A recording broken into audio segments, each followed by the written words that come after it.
Sutton, in my opinion, is weak, has weak character to not be able to like stand up for herself and stand up for her own friendships. So if anything, Sutton was the one doing the alliances, and Garcelle and Crystal were being the more pure friends. Did you take it as Dorit giving Sutton the out by saying, do you think Garcelle was using you as an alliance? Okay. Because I'm like, it was an alliance. I was thinking more like, was Sutton using Garcelle as an ally? Which I would say yes. I didn't realize they were trying to find Dorit and Sutton trying to find common ground by blaming Garcelle. So many of them didn't like Garcelle, so I feel like they're so willing to throw Garcelle under the bus. And Sutton knew that. So that's why like Sutton wanted to be in with the popular girls. And this is a way for the show to move forward, because by getting rid of Garcelle, who Dorit and Garcelle were not friends, they hated each other. And for Sutton, who needs to, like you said, get in with the popular girls, she, without Garcelle's support, she has some apologizing to do, or humbling. She's making a big effort with Dorit. So it's like, if we could find this common enemy who's not even in the group anymore, let's just throw it all on her and continue on together. We gonna stir it up and do things our way. So if you wanna move, get out of our way. Hey. Jordan's back. And so is Beverly Hills. Yeah, the only reason I exist basically in this world. Pretty much it's the reason for PCP's existence is Real Housewives of Beverly Hills. Yeah. Yeah, I mean, check our logo. It's the Beverly Hills Hotel. Think about allegedly. No, it's not actually the Beverly Hills Hotel. Oh, that's right. For copyright reasons, no, it does not. It is aspired by, in a very distinct way, adjacent to a design inspired. Inspired by. So now you guys don't have to sit through the other 9 months of the year hearing me take your favorite shows and compare them to Beverly Hills. We are here. It was like a birthday gift to me, them like dropping this here, which by the way, because I put my Venmo on the Vanderpump Rules episode, in case anybody wanted to drop me a little birthday gift. And I want to thank Eveline Sperling for dropping me a little Venmo, little something. And I really appreciate that. That was very nice. It really made my day. So, ooh, thank you, nice. Eveline. Yes.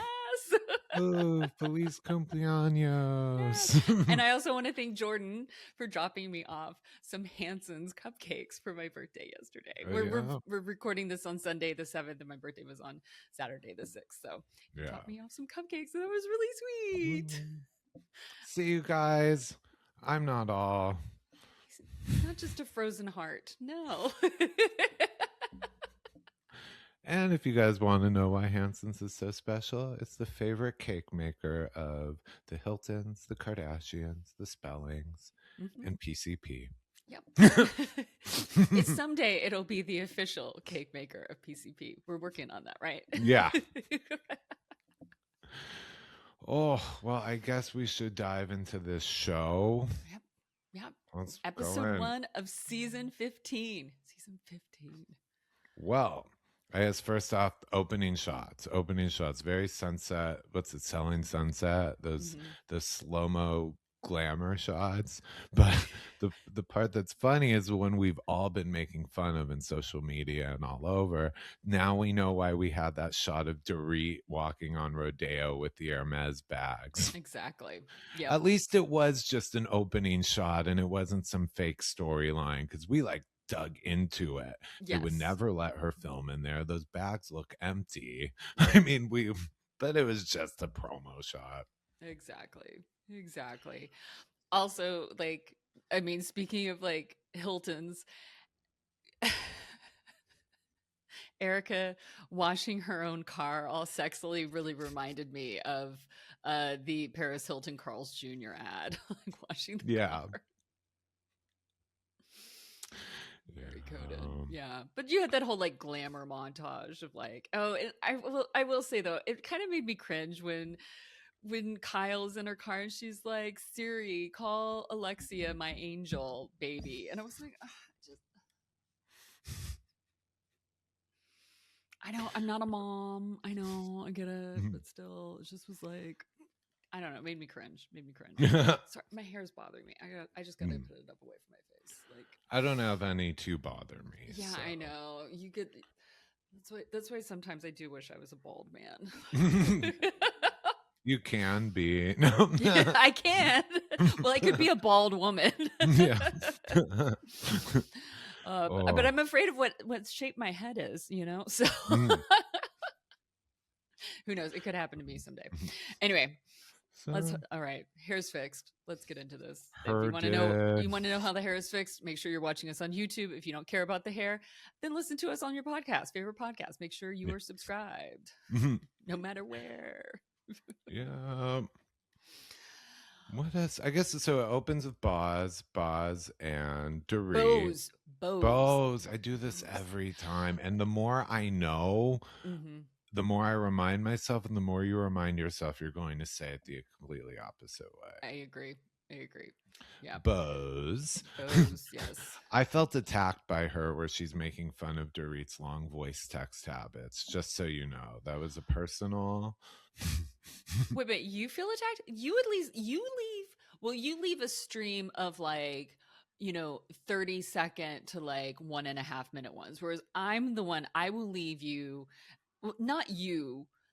I think the most I leave you is like a 3-minute one, but I have friends where I will leave them 10, 11-minute ones. I don't think I've ever gone to a 17-minute one though.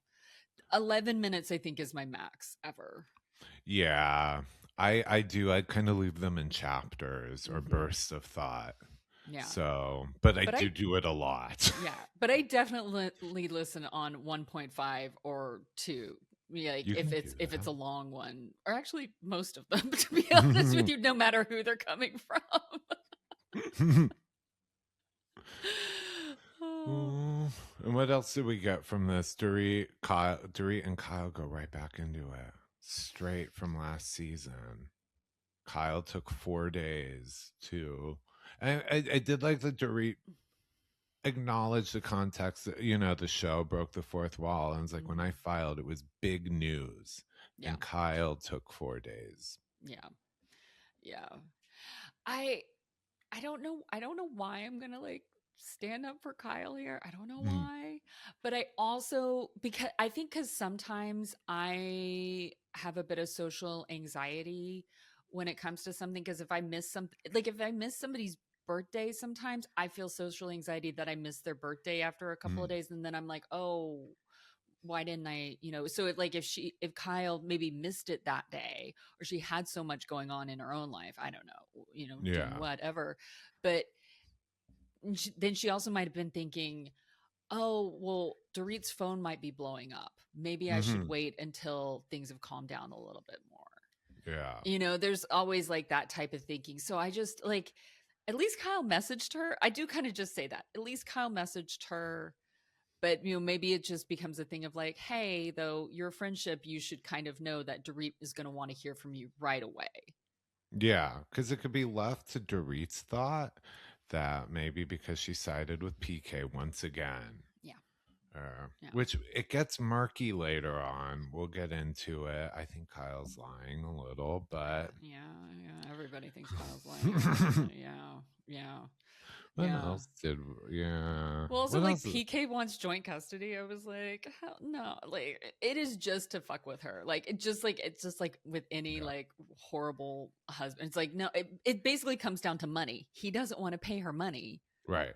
For a child, he doesn't want to pay her child support, is what it is. Yeah. But he's not home enough. Like, literally, she said it. I was like, I agreed with her. She's like, he doesn't have the lifestyle to have those kids 50% of the time. Even when their marriage was fine on this show, he was always disappearing, always traveling, always away in London. Yeah. And I'm like, yeah.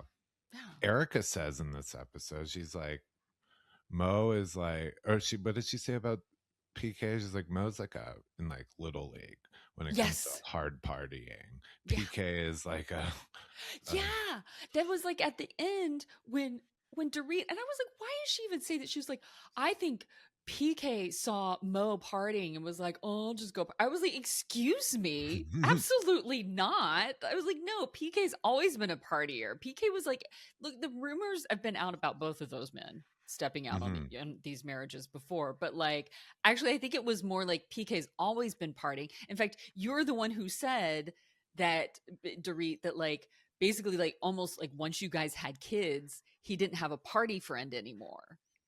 Like you couldn't go out and part, like he didn't have his like doll on his arm anymore to go like out in club and stuff like that. Mo married Kyle, and he instantly became a father because he Yeah. became a stepfather to Farrah. So he automatically became a family man when he got married. PK already had kids from a previous marriage. That didn't stop him. Like he always was like that party guy. So no, like Mo is now like sowing his wild oats. Am I saying that it's okay? Not necessarily, but he got married at 25 and he instantly had a family. Yeah. It's very different. It's very different like things that I think they're going through. PK never stopped partying. And I think Mo is like, he's having his midlife crisis. And I think he's also saying, I didn't get to have this in my 20s. Yeah. And now it's like, yeah. And he's like, has more money than he ever had. Yeah. They weren't rich when they married. Exactly. It wasn't like a, you know, like a Rick and Kathy kind of thing. I mean, he finally has it all, and it's like a midlife crisis. I mean, I can't believe I'm defending Mo at this point, but I'm also gonna say, like, if I'm gonna like say for women too, that like, hey, if you were locked in a marriage early on, you know, in your 20s and had kids, and then like all of a sudden, like you're old, your kids are grown, and you're divorced, and you want to go out and party as a woman, I think you should too. You know, I'm kind of like, whatever. YOLO. Like, whereas like Dorit keeps talking about my young kids. My kids are so young. I want to go. Your kids can wipe their ass and make cereal. Like your kids can read. Your kids get on the internet. Your kids are not toddlers. Like you keep talking as if your children are babies. I was like, no, you do have younger children compared to like the rest of your cast members. However, like you don't have like young kids, in my opinion.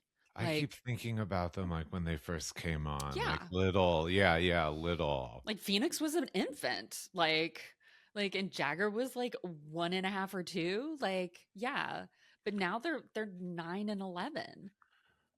It was wild when Kyle, you know, they're going through the wedding album, Kyle and Mo's wedding album, and like first of all, she's pointing out to, I think it's Sophia, your father here at our wedding was your age today. And the other thing is, in young Mauricio especially, you could absolutely see the resemblance between him and his daughters. Yeah. I was like looking like between the picture and the girls. Yeah, absolutely. Absolutely. What else do we got? I will say I really enjoyed Rachel Zoe's entrance. That was well done. Very well done. And you know, I mean, okay, Rachel Zoe is like a quintuple Virgo. She's a Virgo sun, a Virgo rising, a Virgo moon. She's got like so much in Virgo. That woman is insane. But you know the deal is too, is that she called Andy about wanting to be on Beverly Hills. Really? Yes. He said it. Like, she called him. And I was like, this is her revenge tour against Roger. She's like, I'm coming back to Bravo and I'm reclaiming myself as a single woman.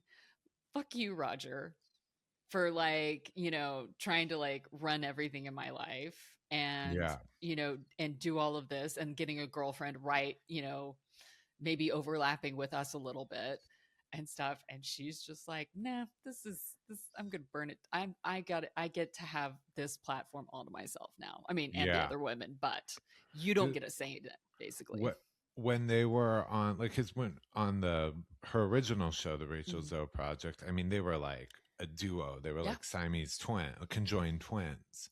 I mean, they were really like, so this is her stepping into her own, because even the reality public thought of them as like, and the few times I used to see them around back in her early Bravo days, they were always together, just like always. Yeah. I'm like, I called her like Rachel is a Bravo founding father, in my opinion. I mean, her show came out in 2008. So, already there'd been several shows out there already, and Real Housewives of Orange County had been out, I believe, in New York and New Jersey had already premiered by around that time. But but her show was new. I watched it. I watched it completely. Yeah. Like, it was really great. And yeah, like, I loved her. I loved that show. I loved Taylor and Brad and everybody on it. And I was just like, and look what happened to Brad. He is like, in a way, he's kind of bigger than Rachel Zoe now. I mean, I remember on her original show, it'd always be about styling Demi Moore. And Cameron. You know who? Oh yeah. Well, you know who Demi Moore's stylist is now? Brad. Yeah. Yep. Oops. So yeah, they were saying they grew apart after kids. Oh, this part got me. I had to rewind. First I rewound 3 times, then I had to rewind and put on closed captions, because what Rachel says is, back then we were like the Notebook couple. I heard she said we were a Notebook couple. I heard we were an open couple. Oh God. Because she's alluding to things here. She is alluding to things here. Like when they ask about the timeline of them separating and him getting a girlfriend, she's like, you do the math. And I don't think it meant, my personal opinion is that I don't think she meant do the math on how quickly he started dating. I think she meant do the math. The girlfriend was there when we were still together. Exactly. That's what I felt too. Yeah. That delivery was very clear. Like, and Bravo, the editors, they picked some good, they got some good parts of him being like the doting husband and stuff, but then those like fiery bits of Roger being the dick too, which was like good. And look, granted, Rachel was always like a little chaotic, which was one of the reasons she was like Jeff Lewis flipping out light.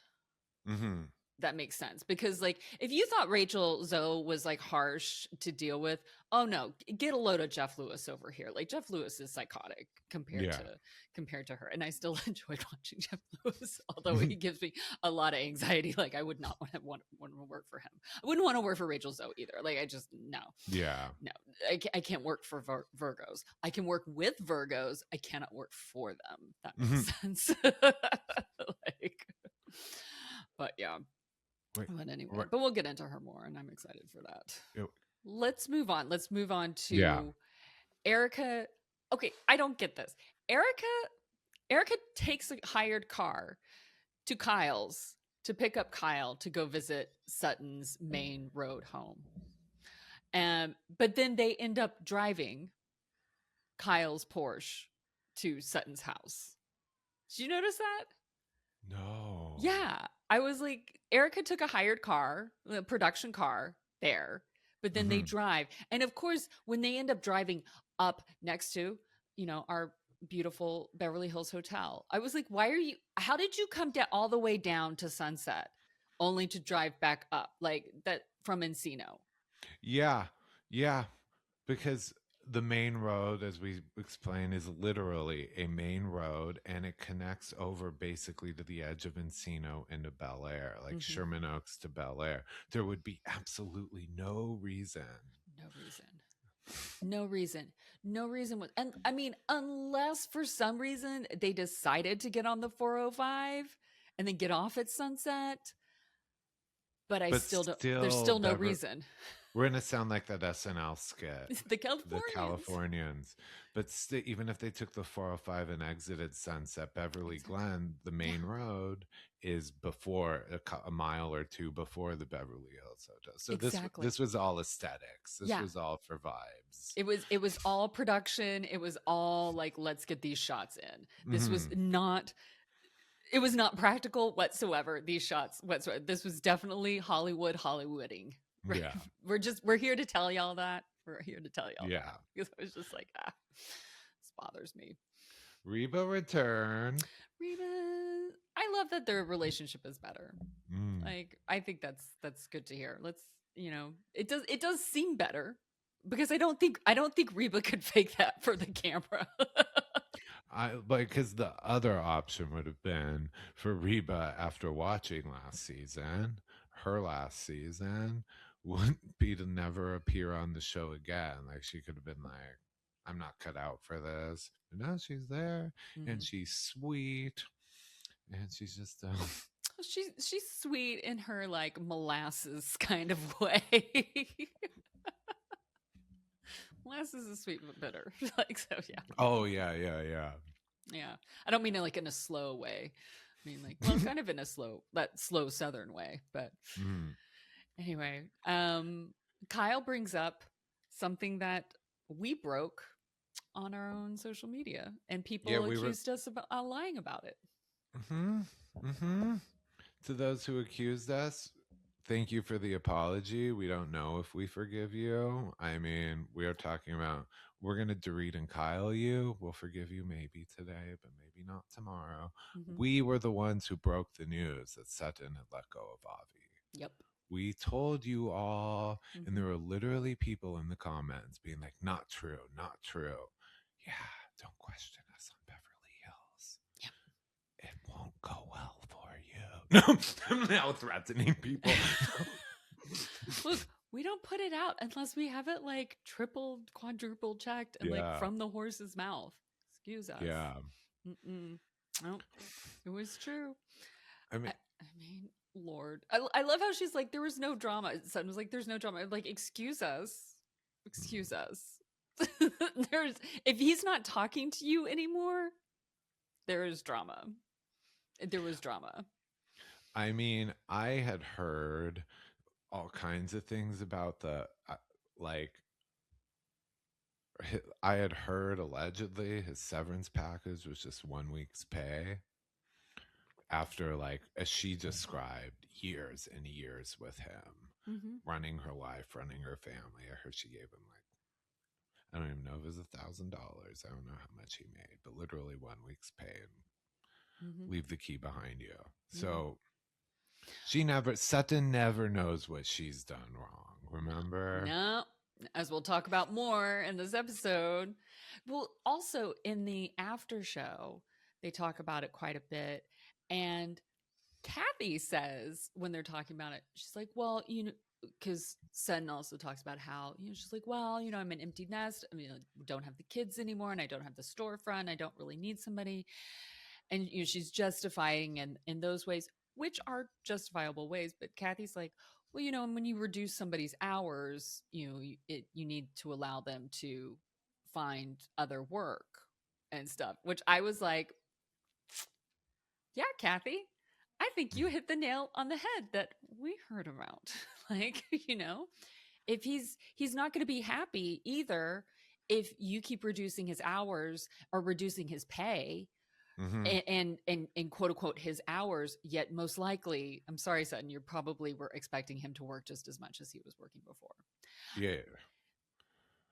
Yeah, no, like they even did the flashback to how she treated him. I mean, yeah. There's no way like she's good. I can't imagine Sutton being someone, especially as we know she likes to hit the bottle late at night and hit that phone. Look, I can't imagine she's the Shannon Bedore of Beverly Hills, but I still think that Shannon is more fun than Sutton. Because at least we can fun Shannon. Yeah. You will all know the truth. Ooh. Well, and then about losing Garcelle, they talk about Garcelle, and Sutton's like, I don't get it. Look, in the context of like that scene right there, I can understand how Kyle and Erika wouldn't be able to get it, but Sutton, come on, you know exactly why. You know exactly why. And she keeps playing. She's going to stick with this story though. she's going to stick with this denial about like her not Mhm. understanding why. And we'll All get the into more of women, that later. yeah, as I say, all the women know why. And they're mocking Sutton for pretending she doesn't know why. So Mm-hmm. Mm-hmm. that. Oh, we got that. We got that. Mr. Christian Stracke has filed for an annulment. And he got it. Well, here's the thing about this, because I do know a little bit of the ins and outs of a Catholic annulment, Oh, because okay. that is like how the Kennedys operate. That is, there are certain things that had to be done to keep it proper. It's not a legal annulment, Right, it's in exactly. the eyes of the Catholic Church. And the way she said, it's because he thought we'd be better friends this way. No, you file for a Catholic annulment because you're planning to remarry in the church. He's Yeah. moving on. Mm-hmm. I was like waiting for her to dive into that. Like, he proposed this because that's the only reason you need to do it. Yeah. No, she says he thought it would make them better friends. Mm-hmm. He's Yeah. the one. He's gonna remarry before Mauricio and PK. Oh, absolutely. Well, and then also because, of course, granted, she said that she disagreed with him about that. And then she said that it it was really about power for him, that like, I gave you this name, I can take it Mm, back from you. And I was like, yeah, I agree. I can see that kind of being in his head too, as well as like, I'm mm, gonna get remarried in the Catholic Church. But at the same time, like, I also go, well, Christian, that's bullshit, because it's not legally binding. Like, mm, this is the one time when like marriage is, it really shows how marriage is more of a legal contract than a religious one. And mm. there is the benefit because her name is legally Sutton Stracke, and he cannot take that away from her. He can't Right. do anything to take that away from her. Only she can decide to change her name back. Mm, But it definitely, when she got the letter and it was addressed to Sutton Brown, and Reba said that you don't matter, I was like, yeah, that was that very pointed. that's where I caught a little bit of Reba's sweetness, because that was her rare to see on Bravo. That was mothers supporting daughters, Yeah. not just women supporting women. I was like, Especially gosh. because one of Sutton's criticisms of her mother last year was that Reba would stick up for Christian, and Mm, that was very detrimental to their relationship. So yeah. yeah, between the two of them. But yeah, I was like, oh, Mm, can we talk a little bit more about Reba though too? Because when they were talking about PK and Dorit, and Reba called PK a loser and said he was unattractive. I died. I'm gonna Rachel Zoe. I die. Like, that was the best thing. I just want to. I want to make that like a ringtone or something, or I need a GIF of that, of just being mm. like, PK's unattractive. I found that man so unattractive. I was like, yes. It was so wholesome. She's like, I would not want to kiss him. Like, He's unattractive. He's such a yeah. loser. Yep. Oh. In this, though, we do get where I think that Kyle was lying, because it's awkward with Dorit, and she's asked if she still talks to PK, and she goes, no. But then she goes, but I don't think but she said, just so you know, he didn't stage that photo. How would you know that then? They're talking about the photo that PK and his girlfriend of the week or whatever, they were caught smooching the day or the night, whatever, the week that Dorit filed, or that's what led up to it. But Kyle's, unless I can't we Well, can't blame editing here, I think, only I, because there are certain body language signs. okay, I agree and disagree with you. I think she would know, she would be able to say that photo wasn't quote unquote staged, because I think Mo would say that, because he talks to PK and she talks Mm, to Mo. So I think like she would get her information about PK through Mo. Like, mm, that's how that would happen. However, I agree with you in that I do think that she's lying, because it took her a minute, even though she was kind of eating, it took her a minute to say, no, She doesn't. She was like, it was a thought because, in my opinion, my non scientific, now granted, body language science is a pseudoscience. So let's just get that Mhm. through. But if somebody was like, are you talking to PK still? Are you talking to your best friend's ex still? And I had a mouthful of food and couldn't answer right at that moment, my head would be shaking no. Like Mhm. automatic, I'd be like, no, no, I'm not doing that. But she didn't do that. It took her, it was like, how am I going to answer this? Give me a second Yeah. while I finish my food, type of like, give me this, type of thing. Yeah, I wasn't buying that. Yeah, and with the answering for him that he didn't stage it, I also Mhm. just think it is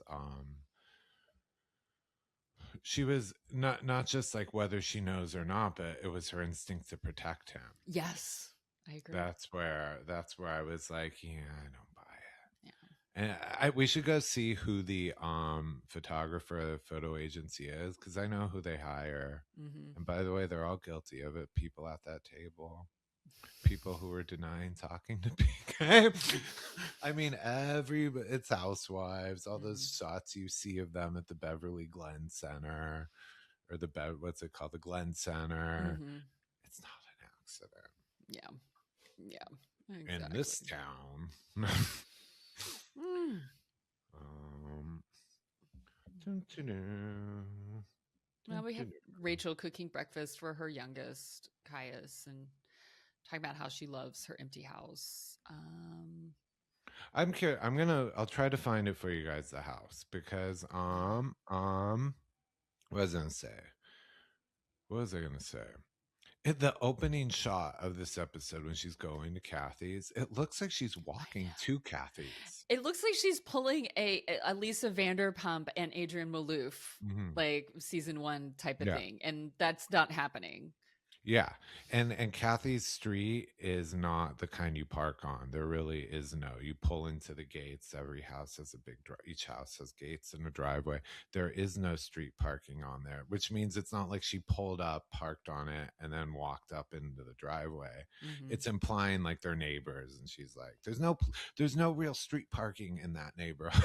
Yeah. So they're implying she lives around the corner. Hmm. I need to get to the bottom of that. Hmm.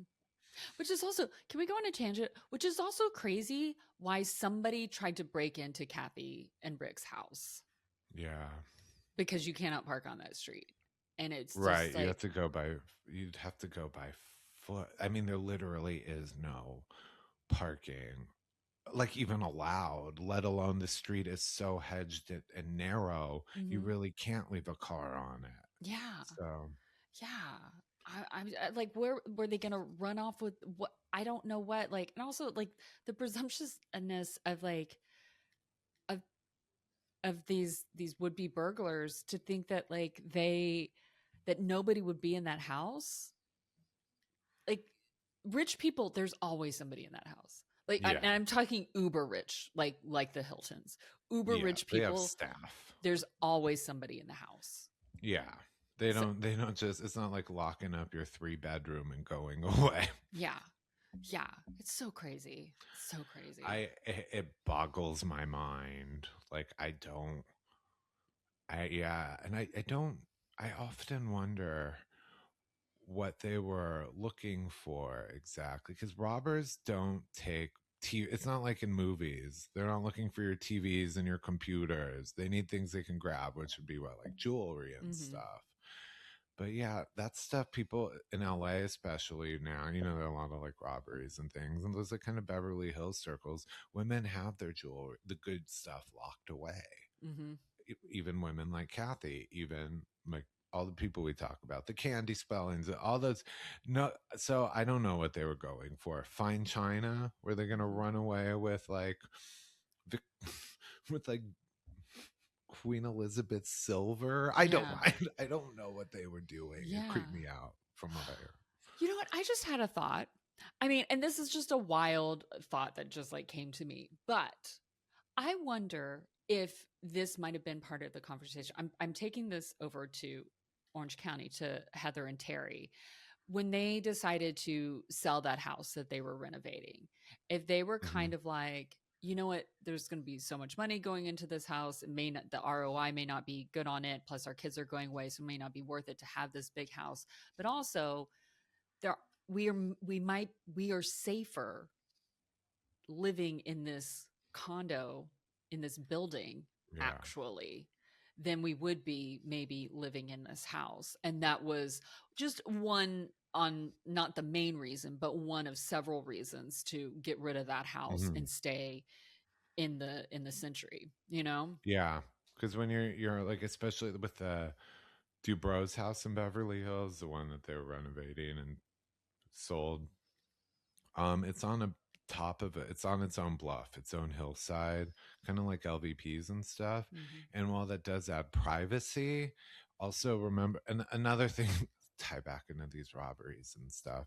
Remember, the robbers should know Paris Hilton was the center of the bling ring. These people are no longer stupid with security. Yeah. They know what's going on. So but one of the things they used to do to get into Paris's house in the bling ring was climb up the hill. Yeah. The hillside, through the brush from the street all the way up the mountain. And so for someone like Heather and Terry, they have had a similar situation of a house. It's private, but it feels a little creepy, a little vulnerable. Mm-hmm. Yeah. And it's hard for police and security to get there quickly, like, because of the winding roads. So I could see that being a consideration, a strong consideration. Anyway, okay, let's go back to Beverly Hills. Erika and Boz have dinner together. Yeah. Erika finding out about Tom's prison sentence going on before going on stage. I was like, whatever. And then she's still. I mean, she's. I'm sure she's hoping this will be the last of it on the show, the last of hearing it. Every time she's like, please. Yeah, she's like, please forget what I've done. Can what we I stop did. talking about him, please? I'm so tired of talking about Tom Girardi. Let's talk about my pussy. Oy vey.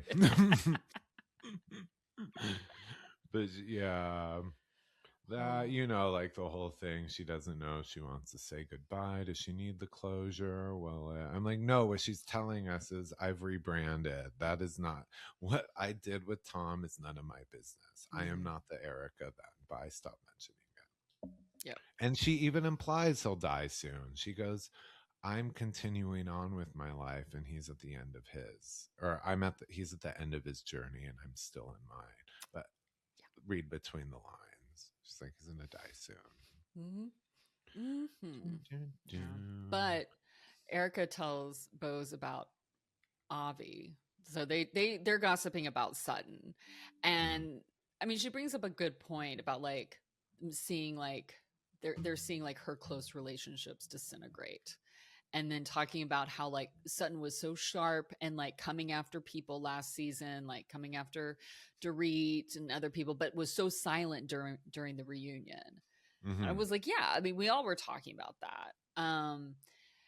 And they talk about that they don't like the inconsistency of Sutton, and which is ironic because not necessarily ironic. Could it be ironic? Could it be planned? I don't know. But Kyle talks about that later on when she's talking about Sutton, like Sutton's inconsistency. But it was interesting because Erika says that and it's true that Sutton doesn't have many friends in the group, and now it's time for her to show who she is and be consistent. And I do think it's very interesting because it's also kind of brought up during the after show, though, is that like when Sutton came in, she came in with Garcelle and with Crystal Minkoff, and the other women, the Fox Force 5, they kind of iced the three of them out. So those three did become not only an alliance, but they did become friends. And I do, and I think it, it served both purposes. And sometimes people become an alliance and then they become friends. So it can be both things. So when Dorit later on was like, do you think it was a friendship or more of an alliance? I really wanted to smack Dorit. Be like, shut the fuck up. Don't talk about my Garcelle that way. But like, so it is Sutton's turn, but also I just go like, well, you guys got rid of all of her friends. Like you basically, and this is my opinion, you kind of put it to her like, and she's weak. Sutton, in my opinion, is weak, has weak character to not be able to like stand up for herself and stand up for her own friendships. So if anything, Sutton was the one doing the alliances, and Garcelle and Crystal were being the more pure friends. Wait, did you take it? Did you take it as was Dorit giving Sutton the out by saying, do you think Garcelle was using you as an alliance? Okay. Because I'm like, it was an alliance, but I didn't even think of it from, I was thinking more like, was Sutton using Garcelle as an ally? Which I would say yes. I mean, as a protector, as support, I didn't realize they were trying to find Dorit and Sutton trying to find common ground by blaming Garcelle. Yeah. I think that Dorit was trying to put that in of like, because Dorit kind of didn't like Garcelle, you know? Like so many of them didn't like Garcelle. So I feel like they're so willing to throw Garcelle under the bus. Yeah. Sutton knew that. So that's why like Sutton wanted to be in with the popular girls. That whole thing last season. And I just, And this is a way for the show to move forward, or the group, because by getting rid of Garcelle, who Dorit and Garcelle were not friends. They hated each other. So Dorit, there's no love lost. Whatever. Of course, she's going to like rejoice that Garcelle is gone. Yeah.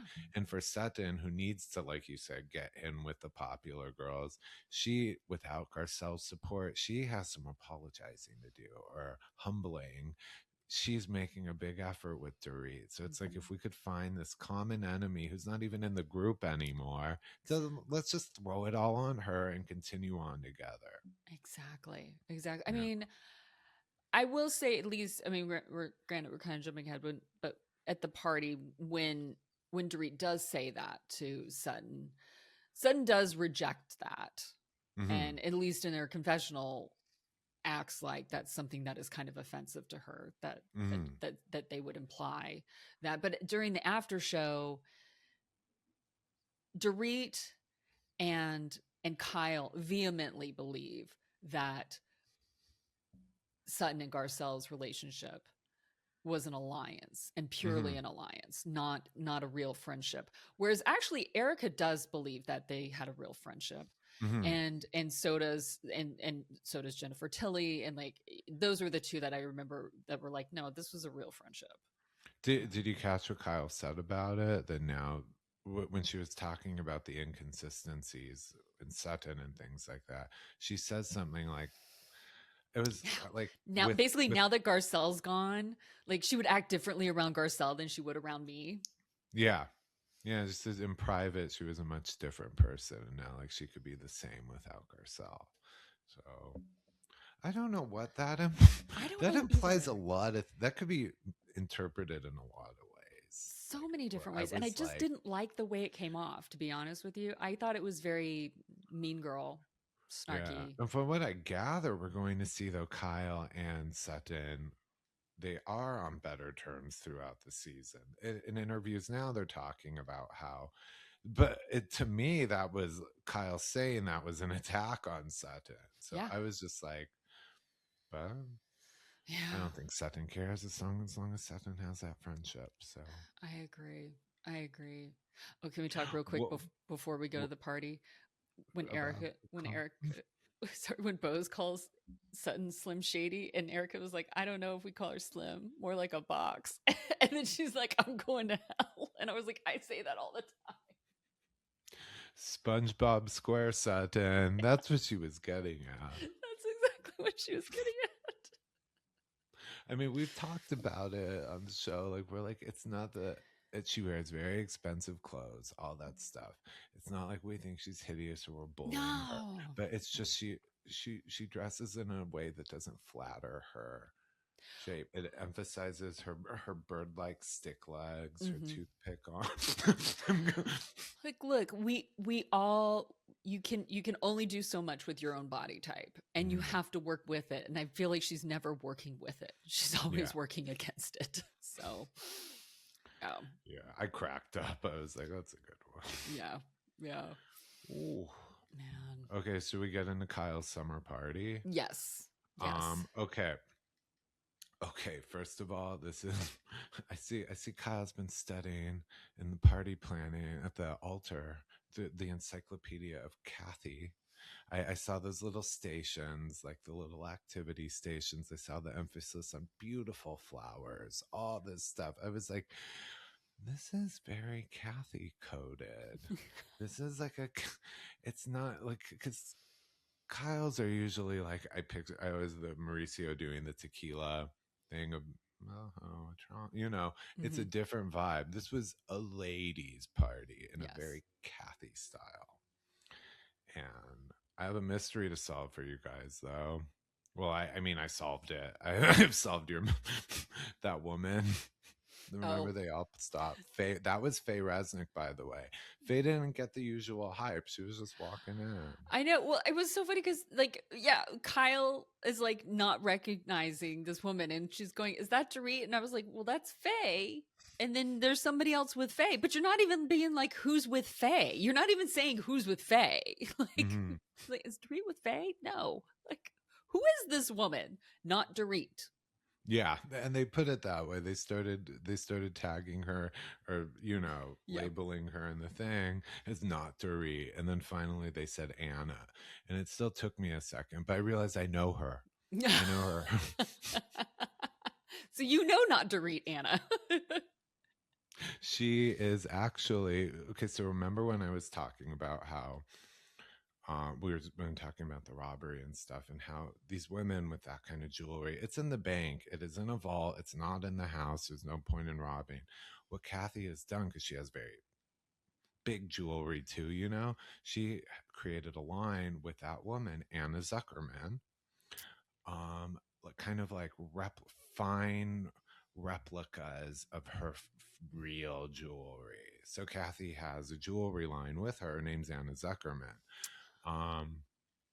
And it's so, but the thing is, I was like, still like, I recognize her, but my favorite part is sometimes when I wasn't at this one at all, but sometimes when I do go to those kind of like ladies parties, if I have to or whatever, like it's just mostly that Anna, her husband is so cool. He's this guy, and like sometimes I'm like, I'll go find the husbands. Then why am I sitting here? Yeah, and he's like has a cigar. I have a cig. He's a bunch of fun. So I was more like, that's. I think of her as his wife. I was like, oh, that's my buddy's wife. So that's who it is. When you see online, like on say social media, Kathy promoting Kathy Hilton by Anna, that's Anna. Okay, there we go. That's fun. Answers. Why am I yawning? Because it's dark already. It's only 5 o'clock and it's dark. I'm like, man.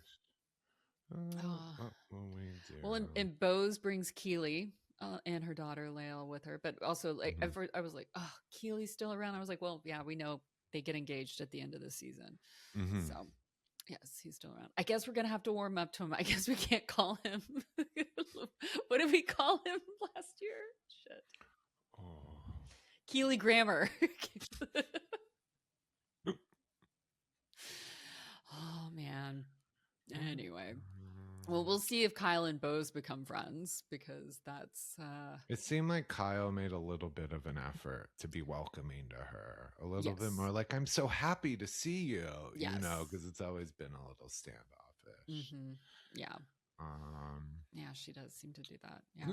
Dorit was not having it with Sutton. No, I made this note, and my note reads this. It goes, I like sassy Dorit, but I also feel that she has a lot of fire for the other women, but only smoke for PK. Like, she's willing to like go after the women, and it's kind of almost like last year. Like, she was so angry about stuff, and she was angry. Like, I never felt that that Sutton was wrong when Sutton said, you're angry. You're not angry at me. You're angry about your life. Like, and so she will really misdirect a lot of like her feelings about her marriage and her feelings about PK towards some of the women at times, when I'm really like, girl, stop coming for these women instead of coming for PK. And you've got you'll say a lot of like really brave things about what you're going to do to PK and how you're going to treat PK. And I don't think you're actually doing them.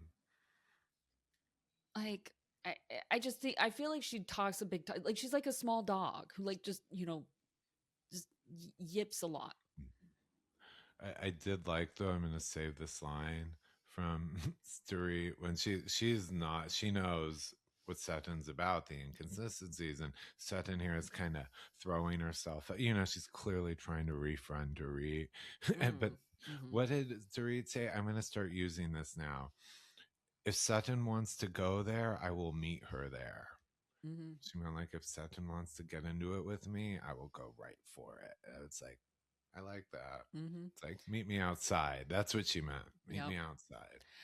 Although, I mean, it looks like, at least from what we're seeing so far with like the previews, it seems like she doesn't really need to be worried about Sutton. Looks like it's really about Kyle and Erika. She needs to be worried about. Seems like maybe Fox Force 5 is finally crumbling.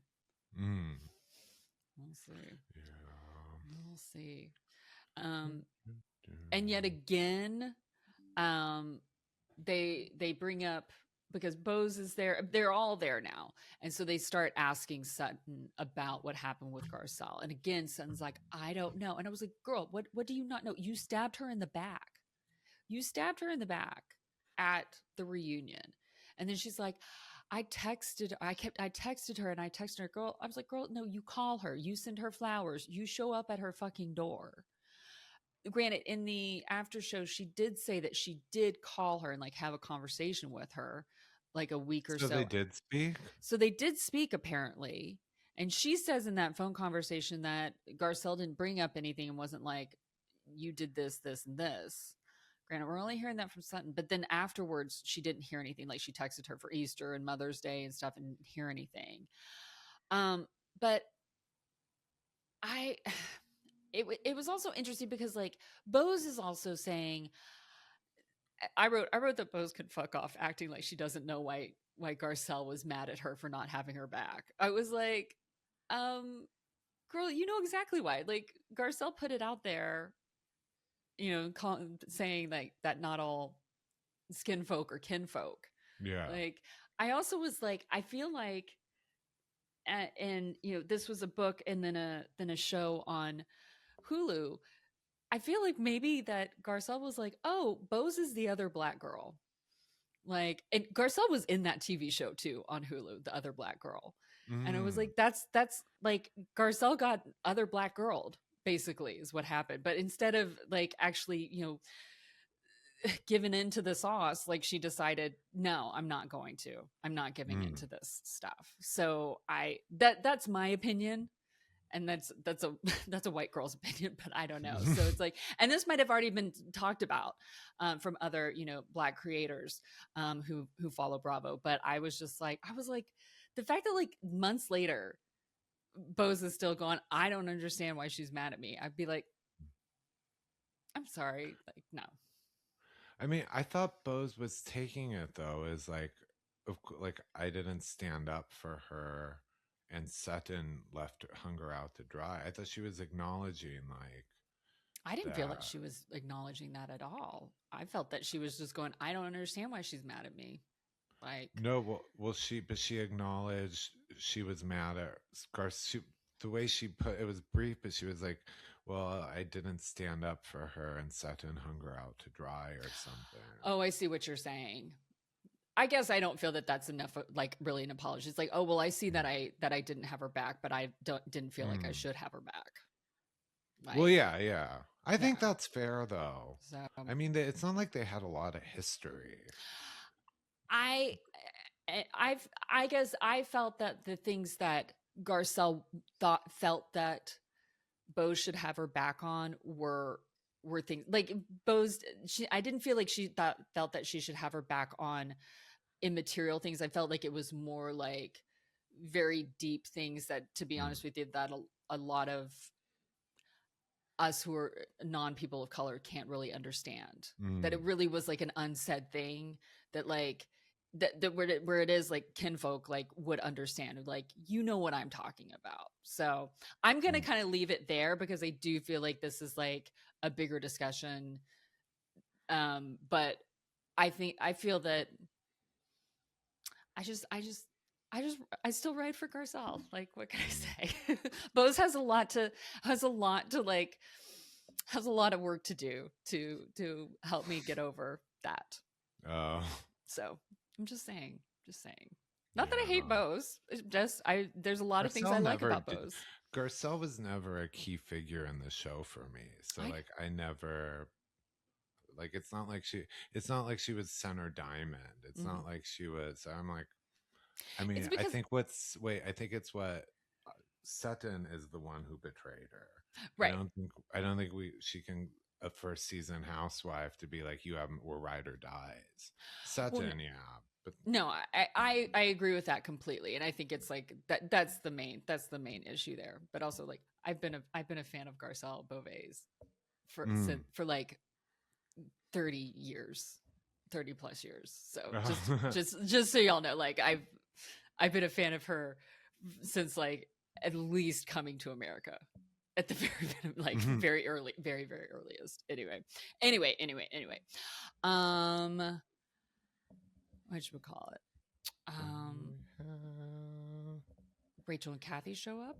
Rachel, she said, "Hi, Kyle. I thought you were Bose."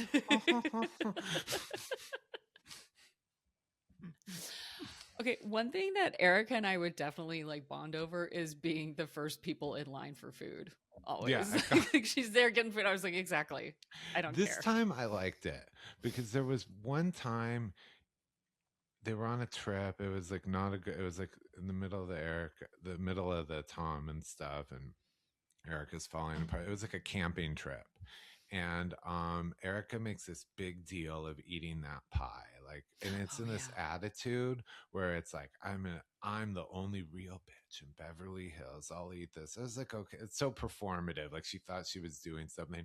This time you hear her talking to herself, like, okay, am I the only one eating? Okay, but I haven't eaten yet. Like, it was normal. This was like the logic. Like, if I'm standing at a tray of food and I'm like, I've starved myself into this shirt for just tonight. Have I taken good pictures yet? Like, no, it was very realistic. Exactly. It's a conversation everybody has with themselves in those events. Yeah. I feel like Erika and I would both find ourselves like the first women up at the table, like, be like getting food, being like, yeah, bitch, like, tall girls got to eat. Come on, let's do this. Yeah, that was, I liked hearing her talk herself through it. I was like, yeah, no, she's been a real practical conversation.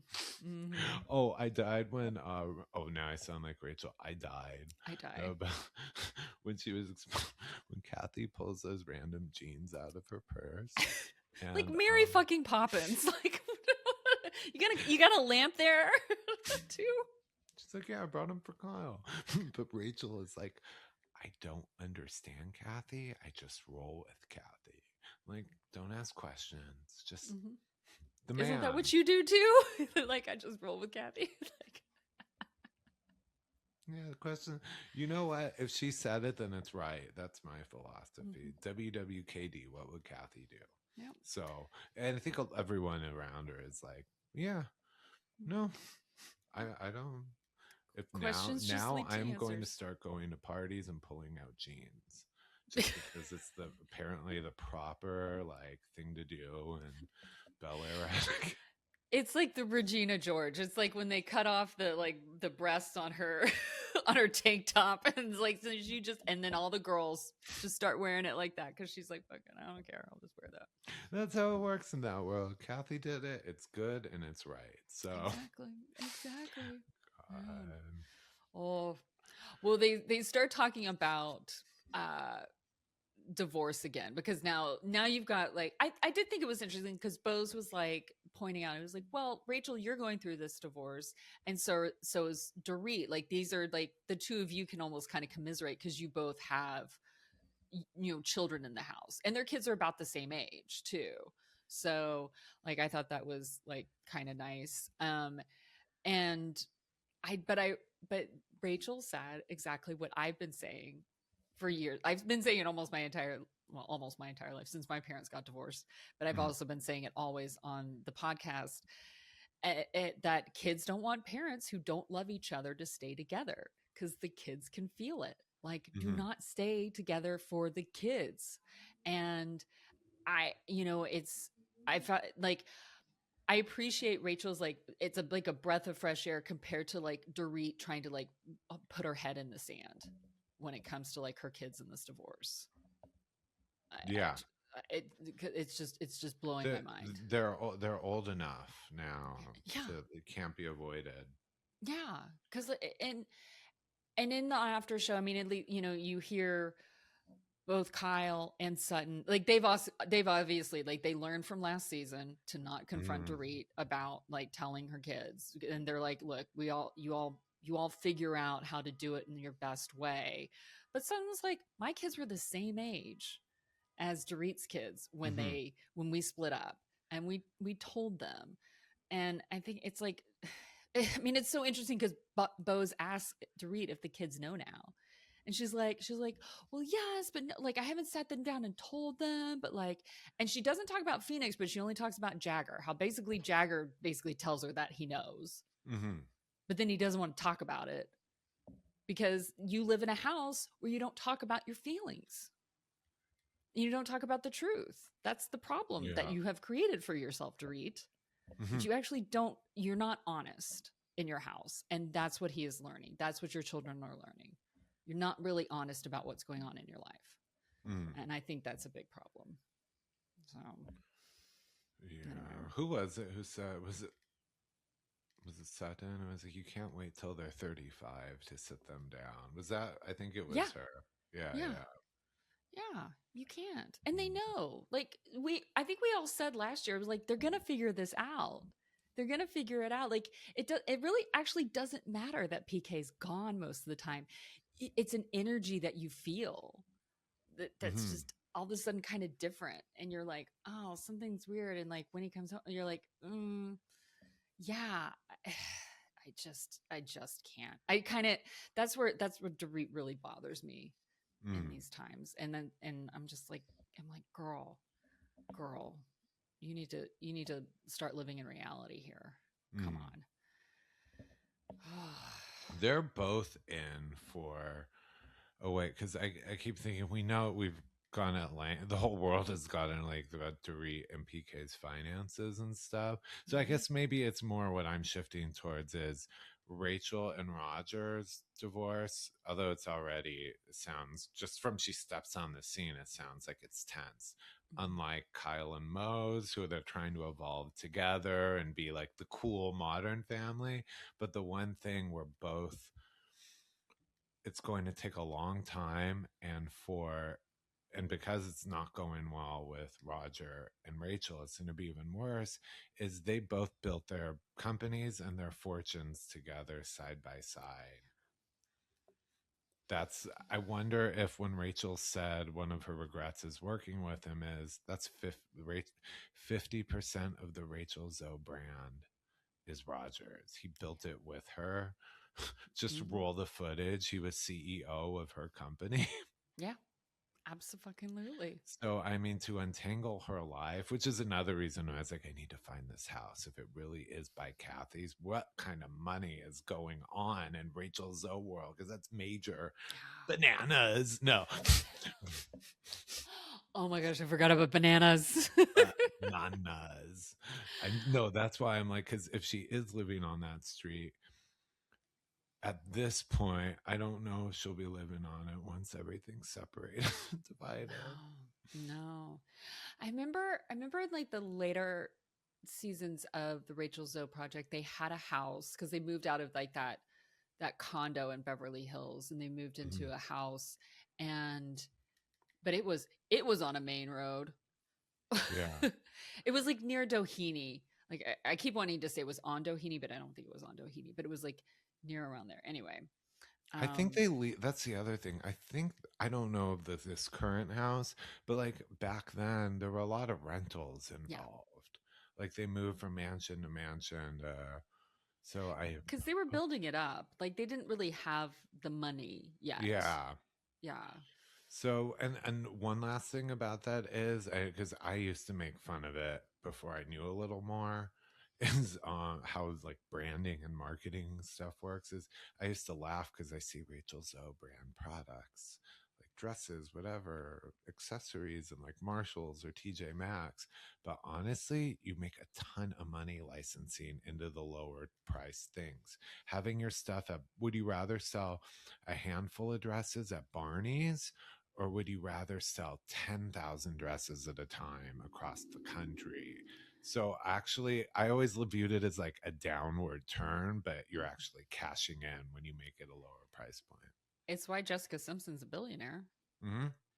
Exactly. Yeah. It's selling at Neiman Marcus isn't going to make you rich, but getting your clothes into Walmart, into TJ Maxx, yes. It's one of the reasons Paris Hilton is a billionaire too, from selling her perfumes. Like she's got that whole line of perfumes and she sells them at a price point where anybody can buy them. Mm-hmm. So yeah, like there you go. Yeah. Mm-hmm. So I take back my judgment. I don't know if Rachel's ever been in a TJ Maxx, but I can tell you her products have. She does. I think the last like big interesting thing was that Rachel tells Kyle that someone tried to set her up with Mo and Aspen. And she was like, no. And she said the thing that's like very true. She's like, you know how it is though. Like they think like, oh, you're famous and you're famous. You guys know each other. You should date. And I was like, that's exactly what that is. Mm-hmm.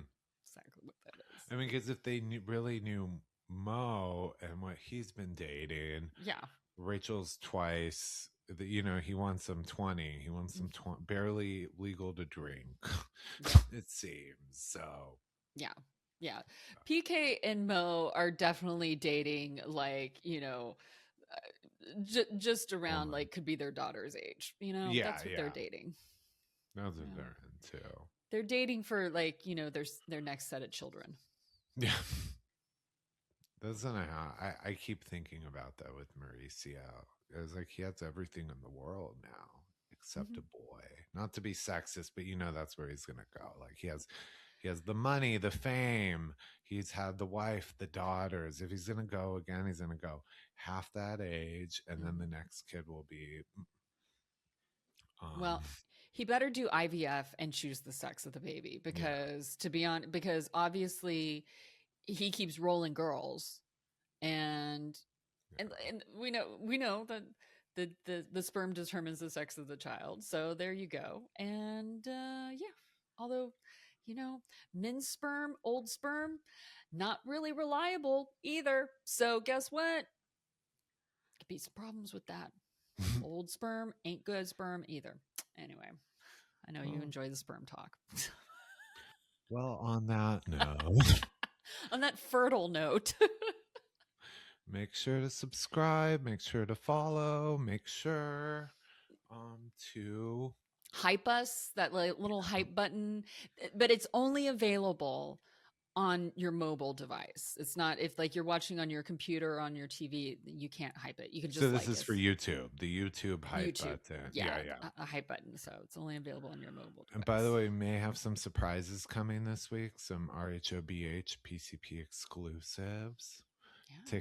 Take a look at your calendar and guess what time of year it is. So make sure you're following us on our socials. Yeah, and subscribe too, because whenever it happens, I'm not giving it away yet. But okay, guys, I'm playing baby Jesus in the Hilton manger. On that note, nativity scene. I don't even know. I'm learning.